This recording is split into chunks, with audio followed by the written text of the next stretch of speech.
Meus irmãos e minhas irmãs, vos saúdo com a paz do Senhor. Sou o professor Gisel Costa e este é o seu canal EBD em Ação.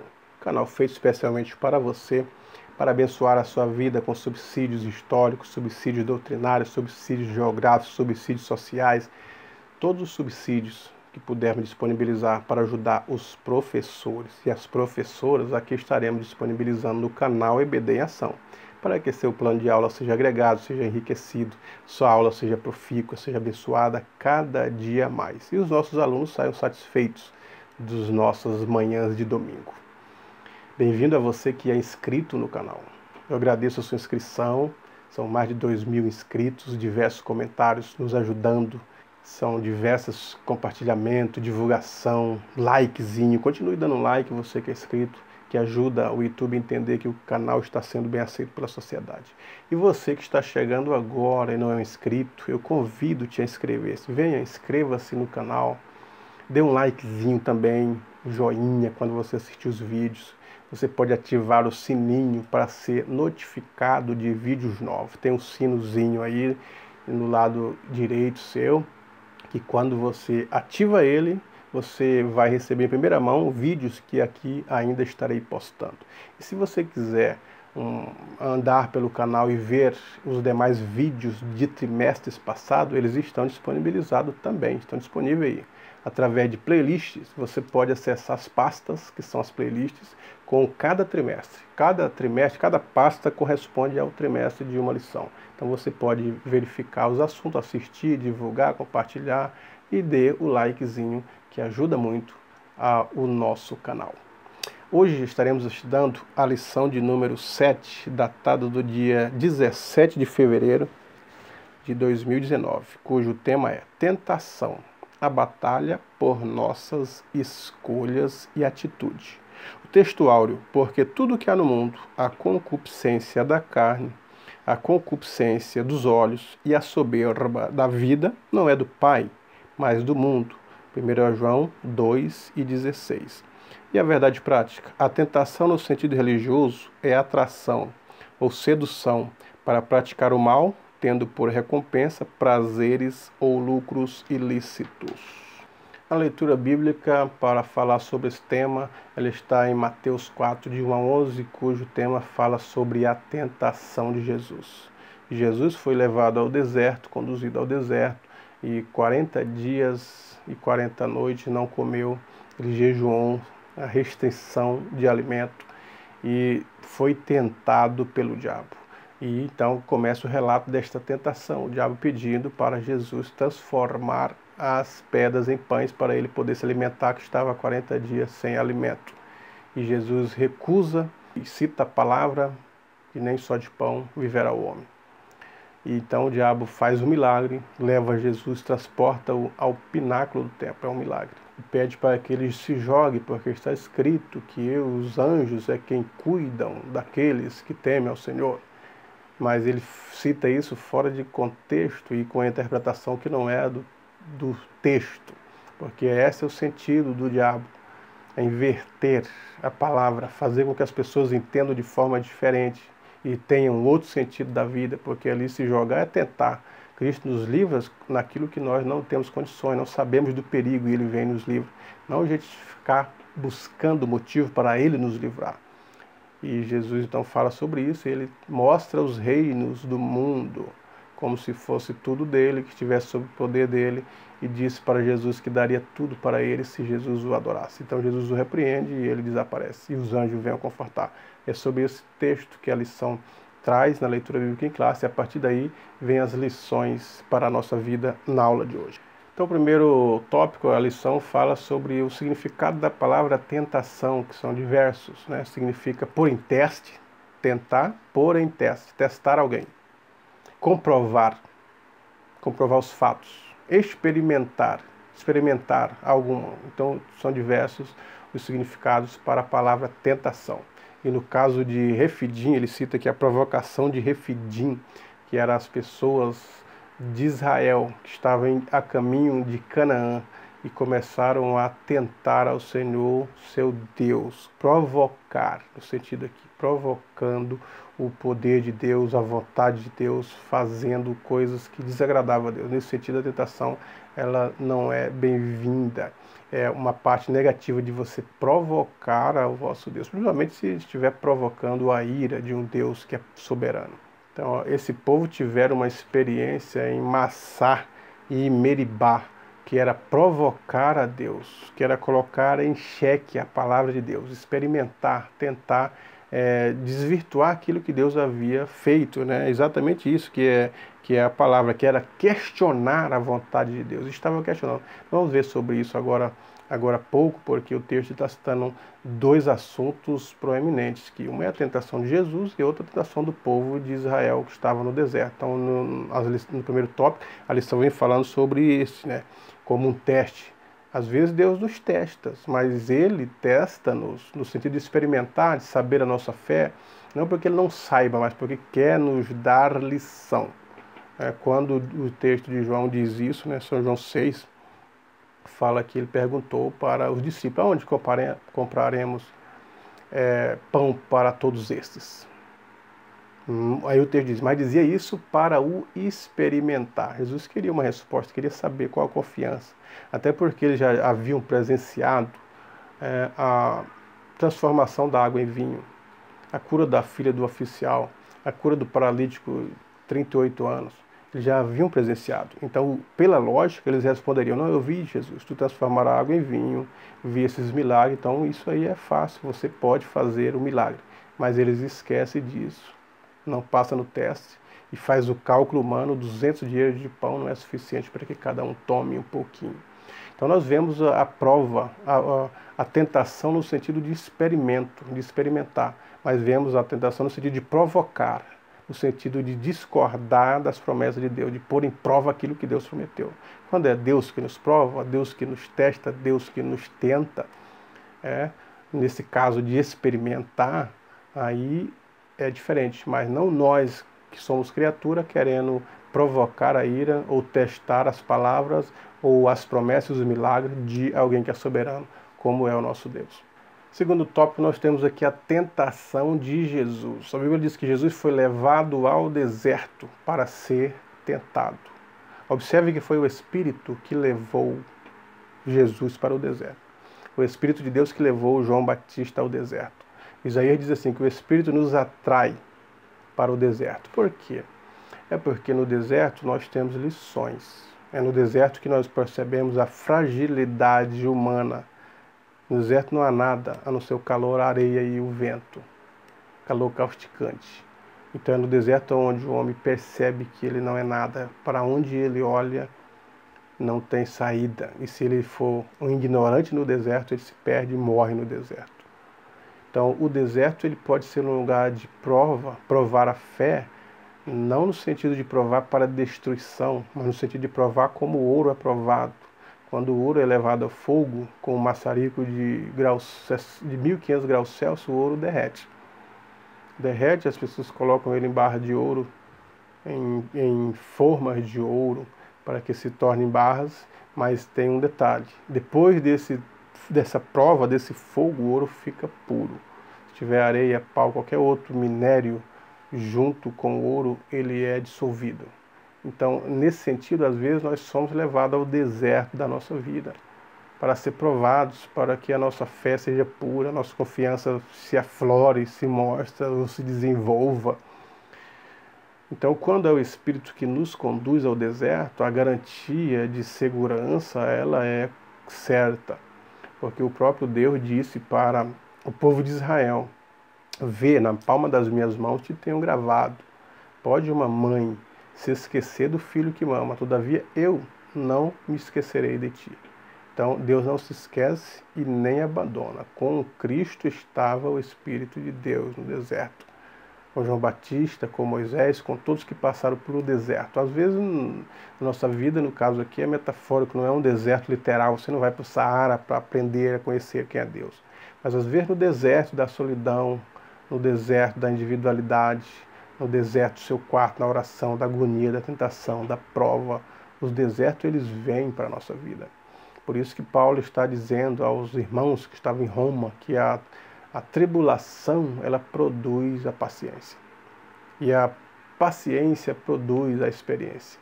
E a experiência produz a esperança. E a esperança não traz confusão, porque o amor de Deus está derramado em meu coração. Eu até fiz uma sátira uma certa vez, dizendo assim, que se alguém quer ter experiência, tem que ter a tribulação. Venha a tribulação para a vida desse indivíduo, para ele ter experiência, paciência, confiança e esperança. E alguém não gostou porque era uma sátira, né?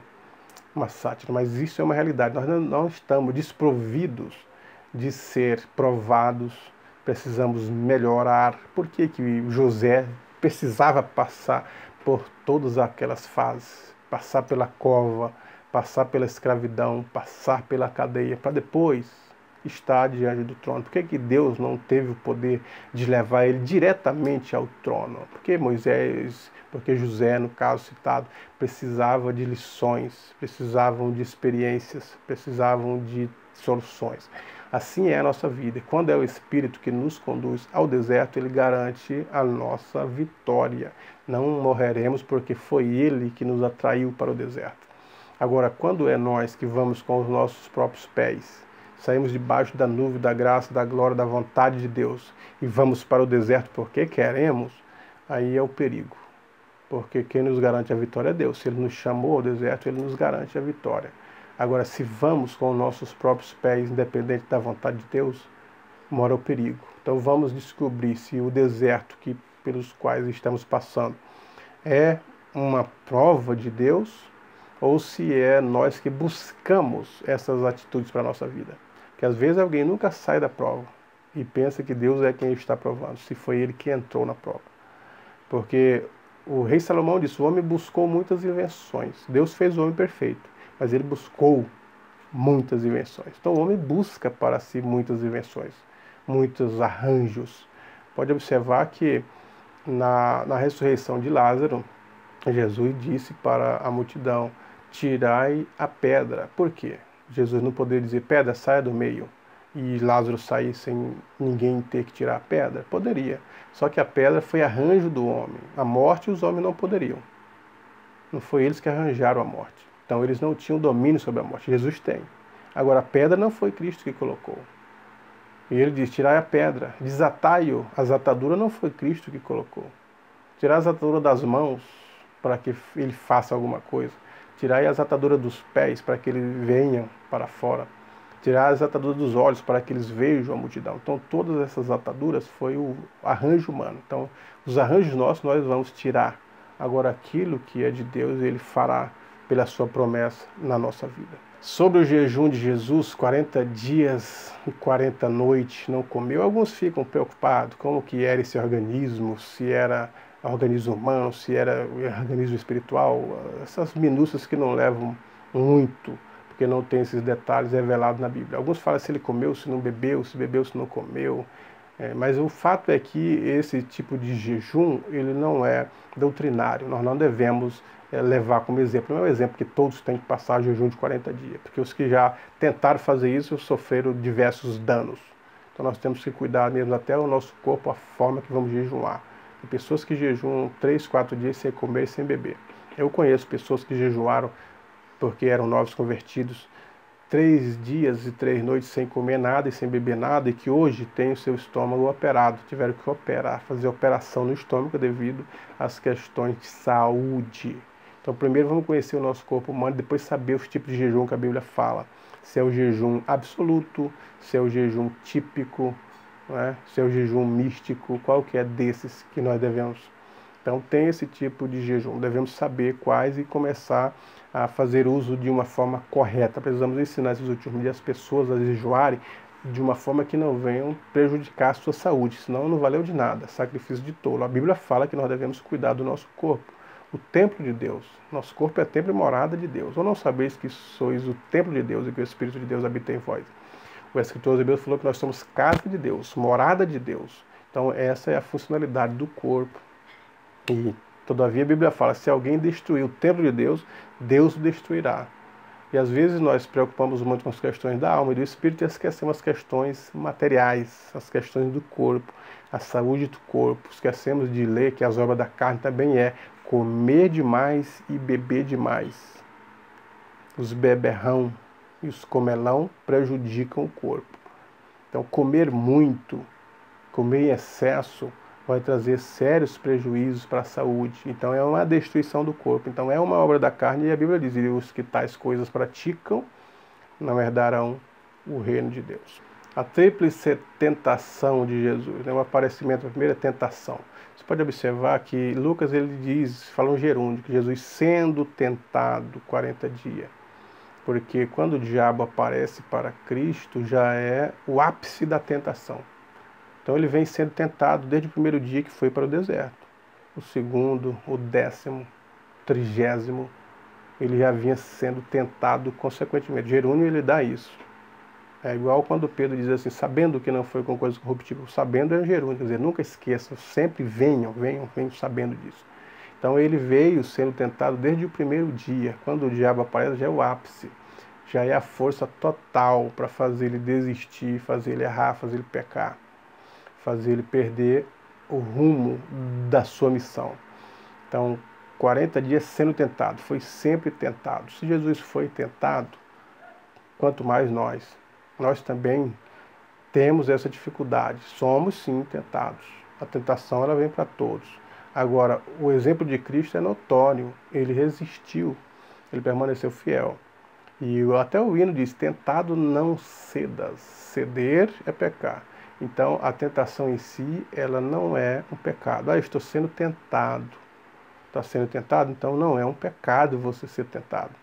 E a tentação, ela depende das áreas da vida. Alguns são tentados pelo dinheiro, porque não conseguem resistir ao dinheiro. Outros são tentados pelas concupiscências da carne, as questões dos olhares, as questões sexuais. Também não é pecado ser tentado sobre isso. Outros são pela soberba, pelo poder. Diversos são os fatores da tentação, dependendo de cada um. Agora, não resistir a esta tentação, ceder a ela é que é o pecado.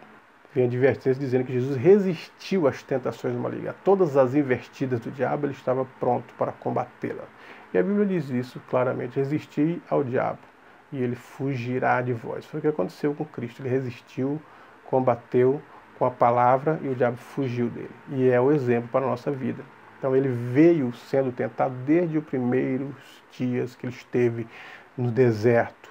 Mas o ápice da tentação é com o aparecimento, é a transformação do diabo chegando a Jesus, querendo fazer ele ceder. E ele já chega dizendo, se tu és o Filho de Deus, colocando dúvidas sobre aquilo que Cristo era. Assim que ele colocou dúvida também com o diálogo com Eva. Foi isso que Deus disse? Não, não é isso, não é verdade. Ele sabe que no dia que comer, se tornareis igual a eles. Então essa é a questão dele, pôr dúvidas sobre a palavra de Deus. Lançar dúvidas, a incerteza, essa falta de segurança, falta de perspectiva, falta de foco. Nós precisamos ter cuidado com isso. Nós somos cristãos que temos que ter a certeza da nossa fé, certeza da nossa salvação, confiança sobre aquele que nos chamou, dependência sobre aquele que nos chamou, gratidão.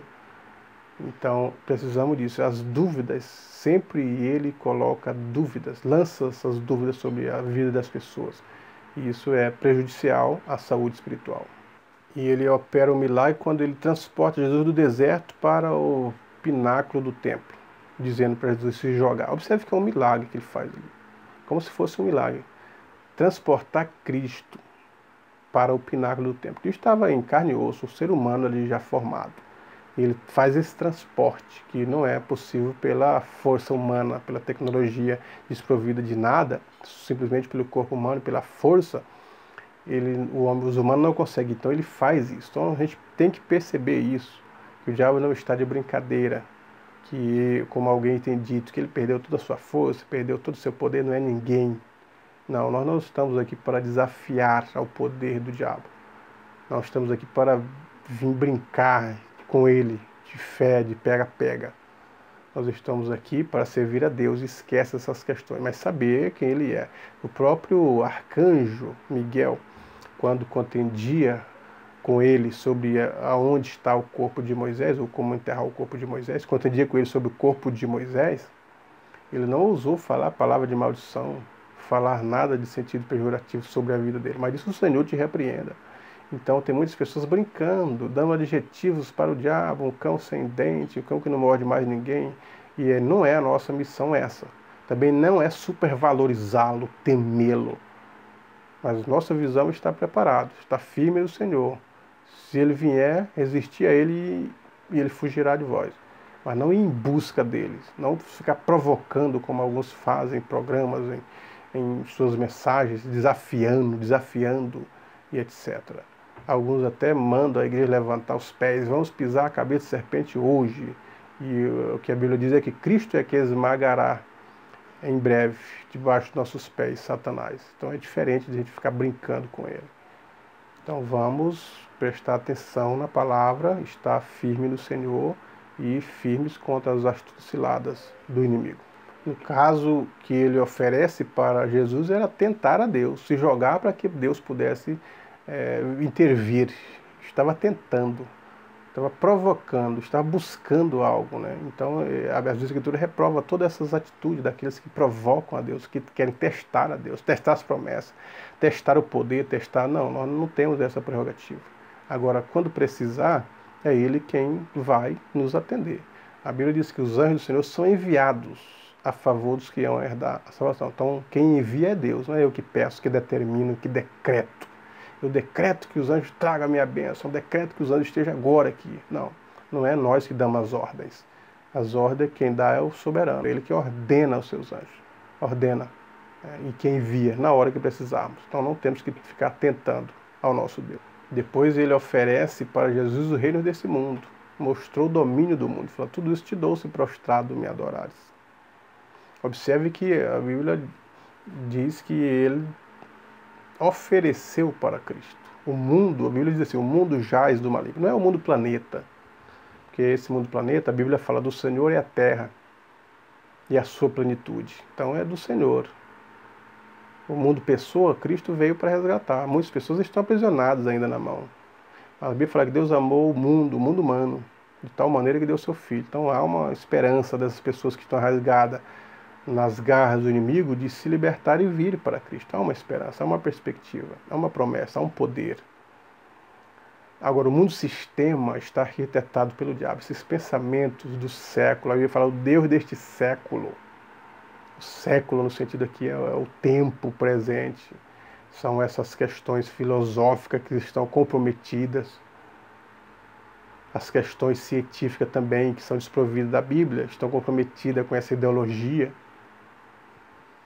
O pensamento social da humanidade, o que permeia o mundo hoje, o que leva as pessoas cada vez mais a ter desamor uns com os outros, viverem contrito, o que leva o ser humano a deturpar a imagem do seu próprio ser humano, o que leva uma corrupção de as pessoas tirarem dos menos favorecidos simplesmente pelo poder, pelo ter mais, e quando morrem não levam nada, o que leva eles a não ter essa consciência da igualdade social, o que leva o mundo a não ter este sentimento para com o seu irmão, o sentimento de fraternidade, que leva-nos a não ter o mesmo sentimento que houve em Cristo Jesus, que de nós não se compadecer dos outros.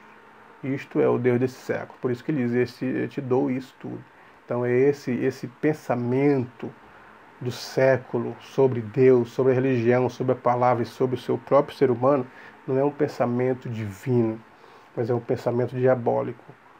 Achar que somos melhores que outros, ou levar-nos a pisar nos outros, ou a tirar da boca dos filhos de outrem, simplesmente pela vaidade da vida humana, pelo poder e pela ganância. Então essa corrupção ela não tem origem somente nos humanos, mas tem origem maléfica.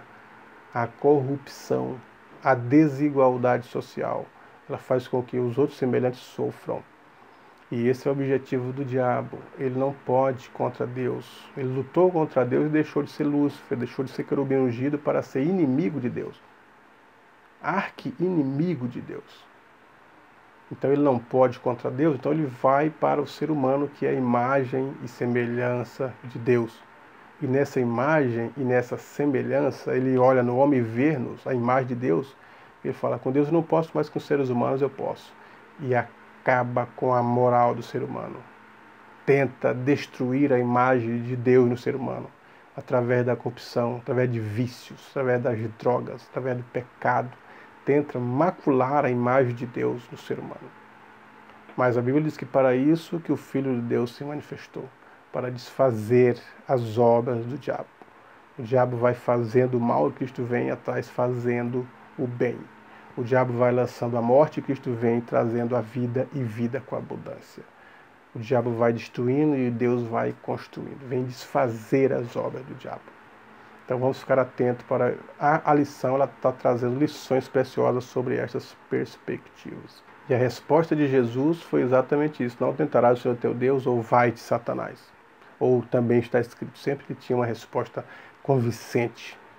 Então observe que o texto áureo, ele cita João falando da concupiscência dos olhos, o apetite carnal exagerado, o desejo pelo olhar. E às vezes, dependendo da pessoa, esse desejo pelo olhar, ele depende do que é a nossa fraqueza. Se é o dinheiro, eu não posso ver dinheiro, desejo pelo olhar. Se é o sexo oposto, o desejo pelo sexo oposto, os desenfreados pelo sexo oposto, que isso é a atitude carnal exagerada, pelo olhar, eu não consigo ficar sem ver. Foi isso que ele desenvolveu em si. O diabo desenvolve essas três atitudes. A concupiscência dos olhos, a concupiscência da carne e a soberba da vida. Primeiro porque ele olhou e viu Deus, poderoso, sendo adorado, os santos anjos glorificando. E ele viu isso. Então desejou aquilo através do olhar. É a concupiscência dos olhos que ele próprio gerou em si. Depois ele disse, eu subirei ao trono de Deus e serei semelhante ao Altíssimo. Ou que é a concupiscência da carne, é o desejo de ser igual a alguém.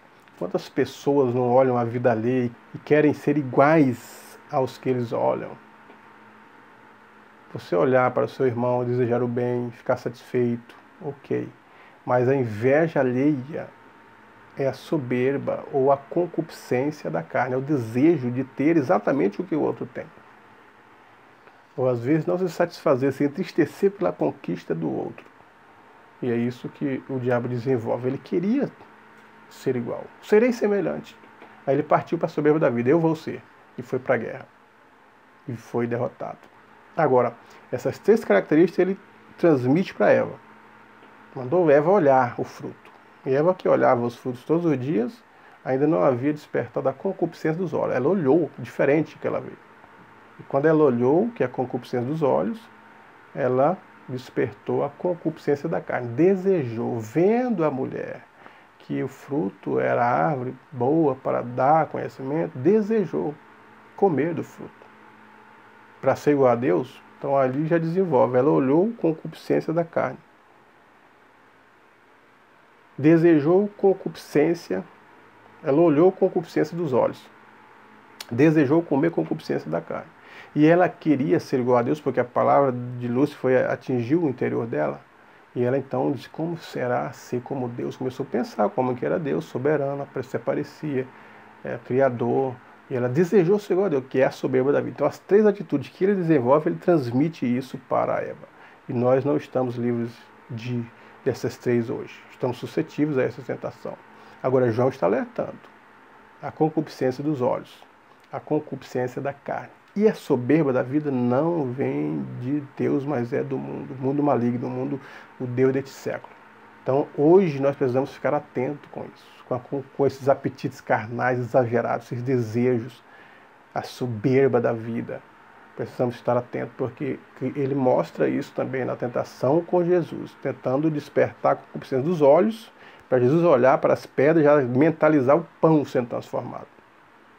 Depois o desejo, tudo isso te darei, tentou despertar a concupiscência da carne. E por último, a soberba da vida. Me adore. Então nós devemos estar atentos, porque são lições que precisamos, todo dia nós lidamos com essas questões da tentação.